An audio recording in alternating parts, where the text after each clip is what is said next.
Welcome to our open book. Very good to be with you.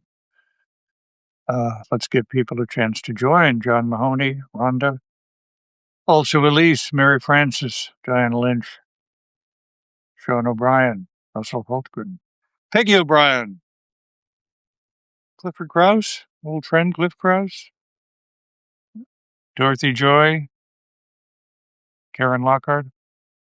Very good to see everybody. Thank you very much for being with us. Diana Lynch. This is a sacco of an introduction that Ernest Hemingway had to 1948 introduction of A Farewell to Arms, which I'm going to read now. It is haunting, and then I'll follow up with another one. I have a daughter with me, Rhonda, so that's nice. And then another daughter is with Caroline in France. So, um, and daughter with me. They're both, I mean, very hard working and disciplined. Daughter here is working very hard. So, the author's 1948 introduction to A Farewell to Arms, and this is in this edition, which is authorized by the Hemingway family. Listen to how Ernest Hemingway begins this introduction.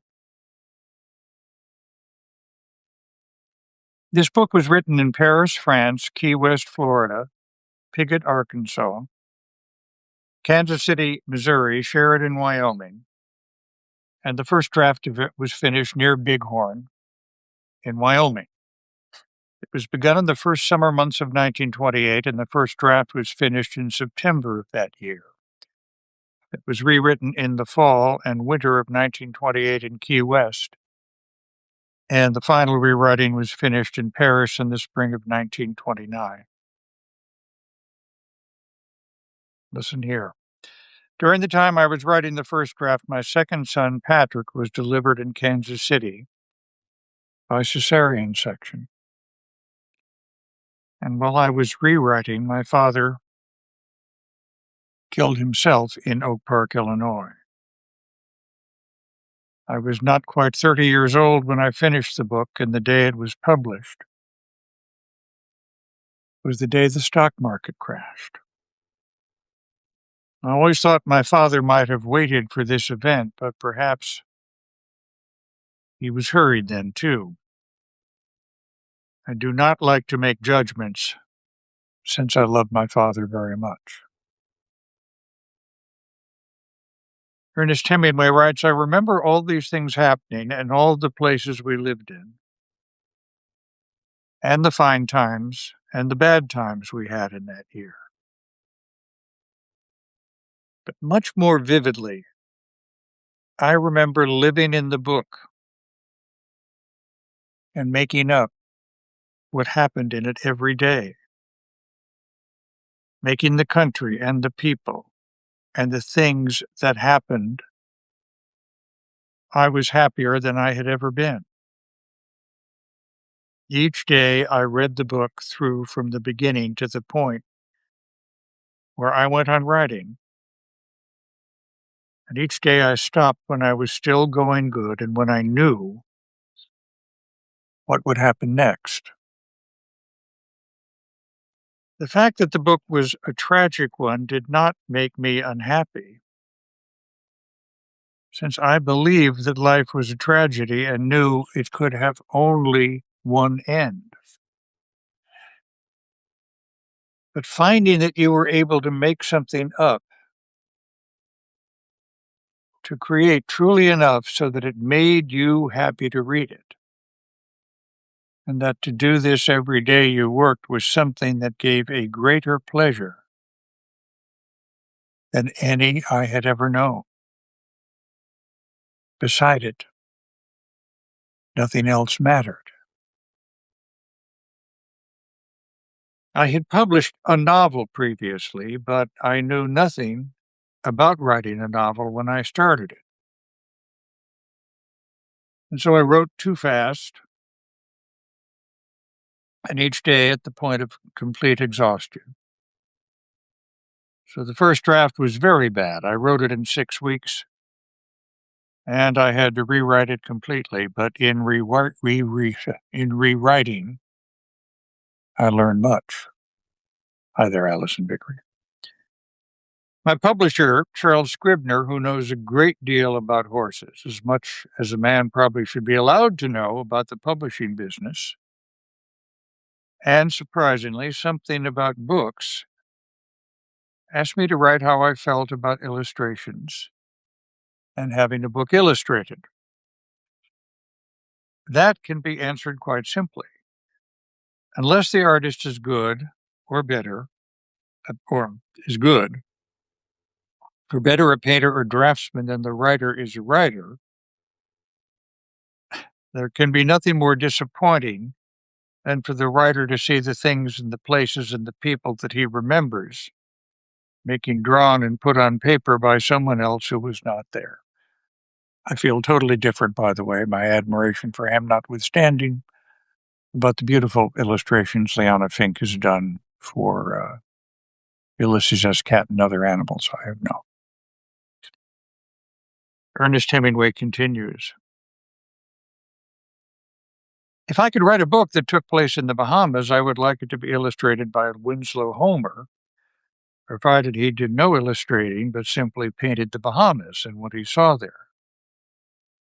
If I were Guy de Maupassant, a good job to have dead or alive, I would like my work to be illustrated by the drawings and paintings of Toulouse-Lautrec, some outdoor scenes of the middle time of Renoir, and have them leave my Norman landscapes alone, because no painter ever did them better. It was being in Normandy recently, by the way, that put this section in my mind. You could go on with other writers and what you would like to have if you were them, but all those writers are dead, and all those painters are dead too, along with Max Perkins and the other people that died last year. That is one good thing about this year, no matter who dies this year. He's writing in 1948, either in Ancon. Can't be as bad as last year was, or as 1944, or the early winter and spring of 1945. Those were vintage years for losing people.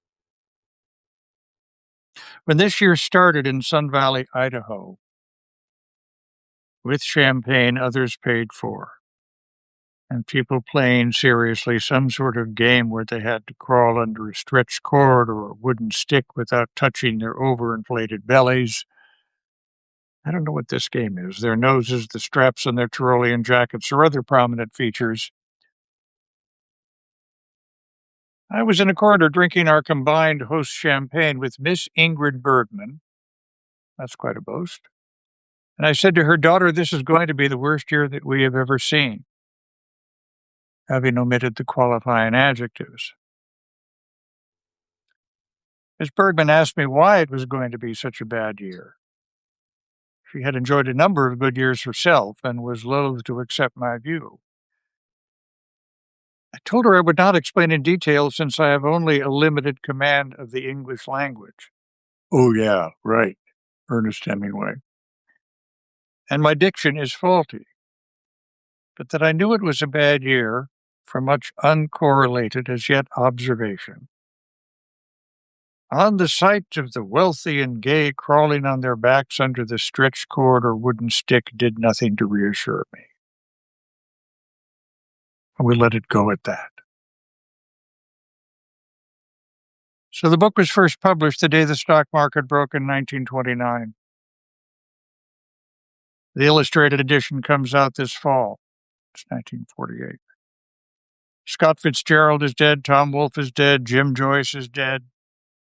He was the fine companion, unlike the official Joyce, of his biographers, who asked me one time when drunk if I did not think that his work was too suburban. Limbo. Is that limbo? But I thought that was just like dancing under like a bamboo stick. But thank you, Dave. John Bishop is dead. Max Perkins is dead. Plenty of characters that should be dead are too, hung upside down outside of filling stations in Milano. That would be Mussolini. Or hanged well or badly in overbombed German towns. Nazi war criminals. There are all the non-name men dead too, most of whom liked life very much. The title of this book is Farewell to Arms, and except for 3 years, there has been war of some kind almost ever since it has been written. Some people used to say,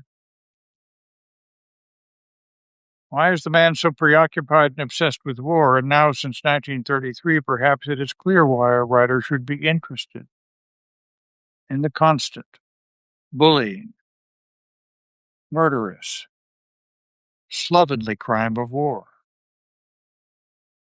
Having been to too many of them, I am sure that I am prejudiced, and I hope, writes Hemingway, that I am very prejudiced. But it is the considered belief of the writer of this book that wars are fought by the finest people that there are. Although just say people. Although the closer you are to where they are fighting, the finer the people you meet. But they are made, provoked, and initiated by straight economic rivalries and by swine that stand to profit from. I believe that all the people who stand to profit by a war and who help provoke it should be shot on the first day it starts by accredited representatives of the loyal citizens of their country who will fight it. The author of this book would be very glad to take charge, if legally delegated, and see that it would be performed as humanely and correctly as possible. We might even arrange to have them buried in cellophane or any one of the newer plastic materials. If the end of the day was any evidence that I had in any way provoked a new war or not performed my duties correctly, I would be willing to be shot by the same firing squad. So here is this book after nearly 20 years. And this is the introduction. Ernest Hemingway, Finca Vigía, San Francisco de Paula, Cuba. So let me just read the introduction Patrick Hemingway adds to the reissue of the book. There are many more aspects of this novel that are apparent at first glance. This edition of A Farewell to Arms for the first time makes it available to the general reader. For me, the most intriguing aspect is Erwin Schrödinger.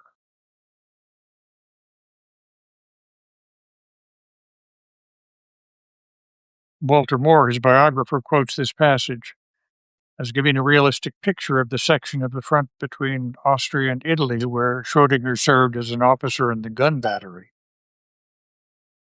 during the years 1915-16. We crossed the river in August and lived in a house in Gorizia that had a fountain and many thick shady trees and a walled garden and a wisteria vine purple on the side of the house. The river ran behind us and the towns had been captured very handsomely, but the mountains beyond it could not be taken, and I was very glad. The Austrians seemed to want to come back to the town sometimes if the war should end because they did not bombard it to destroy it, but only a little in a military way.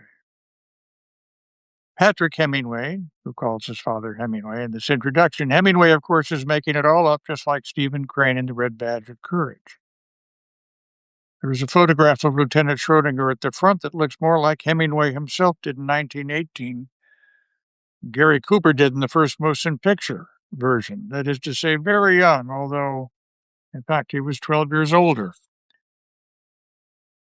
Both Hemingway and Schrödinger died in 1961. Both received the Nobel Prize. Hemingway in literature, Schrödinger in physics. Bear all this in mind as well, as you at least try to follow all the ins and outs of the beginning's alternative endings. On a more personal note, it is true that the events of my mother's first pregnancy and my birth did not contribute considerably to the raw material Hemingway used to fashion his novel. I was not stillborn, nor my mother did not die in childbirth, and only because of difficulties I was delivered by cesarean section. Once, sometime after my parents had divorced but had been drawn temporarily closer together against my teenage illness, my father forgot my birthday, and my mother rewrote him, reminding him of the fact. And he wrote back that he always remembered the event as more to do with her than me. Quite a family. Well, there is another introduction that follows, which maybe we'll get to sometime, by Sean Hemingway. And of course, hi there, Nash. It's hard not to note, as Hemingway notes, the timing of his father. Yeah, well said, SR. His father taking his own life. And of course, we know about him himself. This is an act that runs within families, as we know in my family, and God bless everybody. And by the way, there is help out there. 988 HELP, the national helpline, and also available online. So thanks very much for being with us tonight on our open book. We'll see what we come up with for tomorrow night. Maybe something to pick up the pace. What do you think? So see you later. Yeah, blessings to all. But I thought about this introduction when we were in Normandy because of Hem's remarks. He, his own way, he was always full throttle, wasn't he? God bless it. God bless us all. Take care. See you later. Bye-bye.